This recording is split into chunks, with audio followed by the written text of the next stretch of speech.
Welcome to the Floor Stories podcast, brought to you by Flooring Pros Marketing.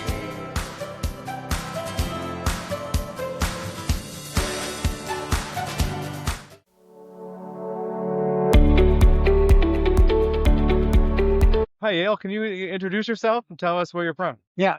Hi, I'm Yale Smith. I'm from San Francisco, or it's actually Sausalito, California, and I'm a professional carpet and floor cleaner for the very high-end market. And how many years have you been? Probably about 30 years. 30 years. And what got you into the flooring cleaning business? Well, it's strange. I was in the indoor rock climbing business, and I taught a young kid how to rock climb, and his father found out later that I'd gotten into the carpet cleaning business, and he was Western Regional Manager for Stark Carpet. For Stark Carpet. Yeah, and he wanted me to come and clean his own home, which had multiple, models of Stark carpet. And it was very flattering. After I got all done, he goes, "Oh my God, I've been looking for about 15 years for someone like you so that I could recommend with confidence them to cleaning the Stark carpets." And what was the first chapter of your flooring story like? What were those first few years like? Well, it was really opened me up to, a whole new world of the very high end. And it was kind of liberating because I was able to make good money right away and be respected right away.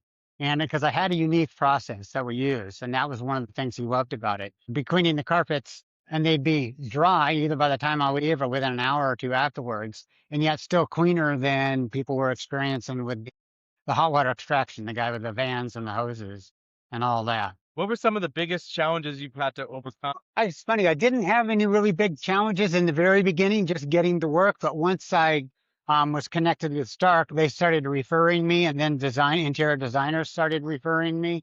So then it was just being cautious. I've made my own Hippocratic oath towards carpets. It's like, first, let's not ruin anything. Let's do no harm. And then we'll worry about doing a great job after that. And that's worked very well for me, not to worry about damaging things. As an example, one very famous name, I won't say the name, in San Francisco, I was actually hired by their curator. The house has a curator, and to clean a rug, only a 6x9. And she goes, "It's a nice rug, so take care." And took it home to clean it and brought it back. And she was smiling. She goes, "Looks great. Do you have any idea how much this carpet cost?" I go, "Gosh, I don't know. This is pretty expensive, but it might even be close to six figures." And she goes, "Well, they paid $700,000 at auction for it." And it's like, "Why didn't you tell me?" And she goes, "I didn't want you to be so nervous." And she goes, to clean it.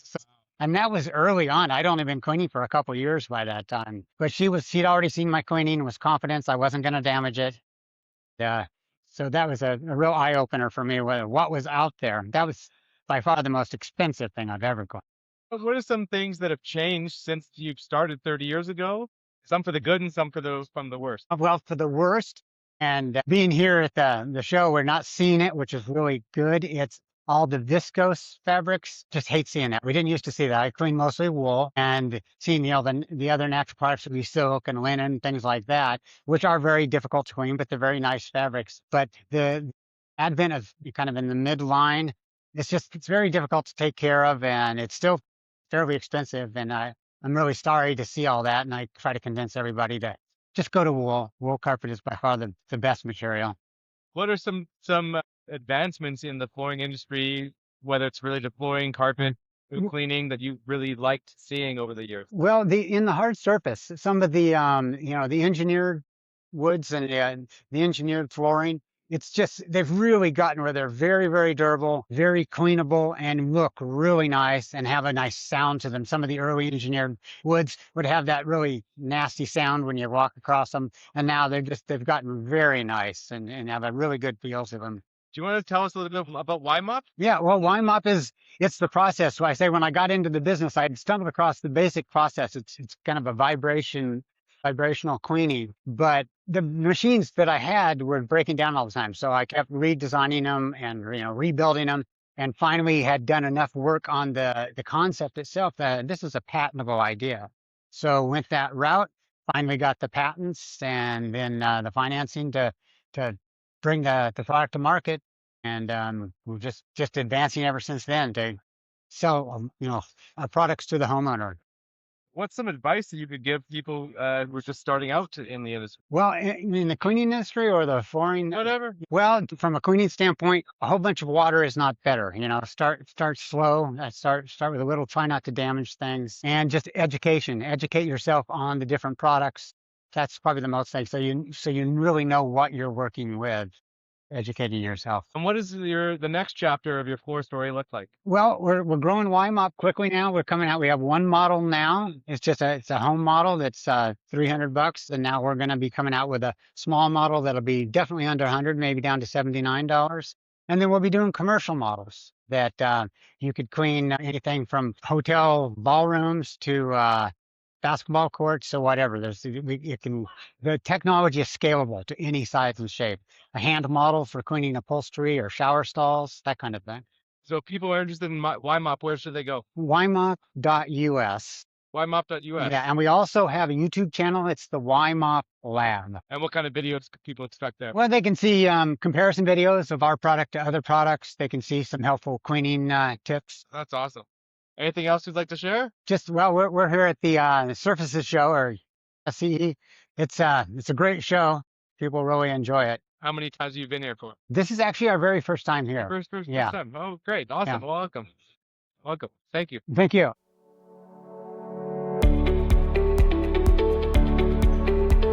All right. Welcome, Flooring Pros family. We are here today with Colin Thomas from Lux Floors.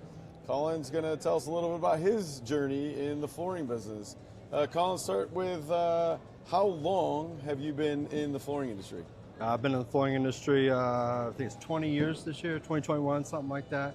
Honestly, I started at Home Depot. I worked behind the paint counter. Oh, wow. And you know how it is at Home Depot. You know someone works the paint counter. So they always came and got me, asked me flooring questions. After enough help in the flooring, I was like, let me just be a sales specialist over there. So I did that.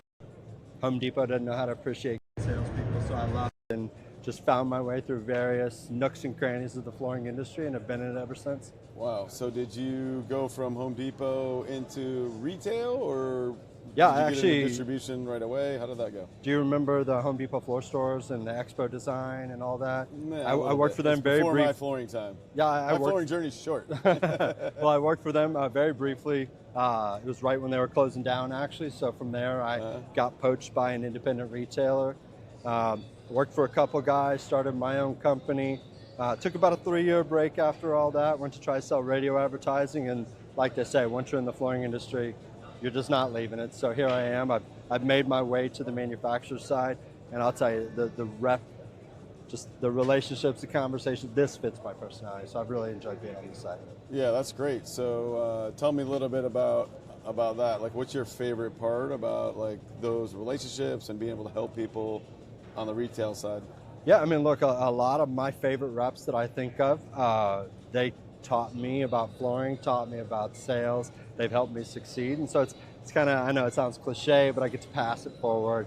I have a lot of new reps at stores I work with, and getting to teach them to sell flooring the way I believe it should be sold.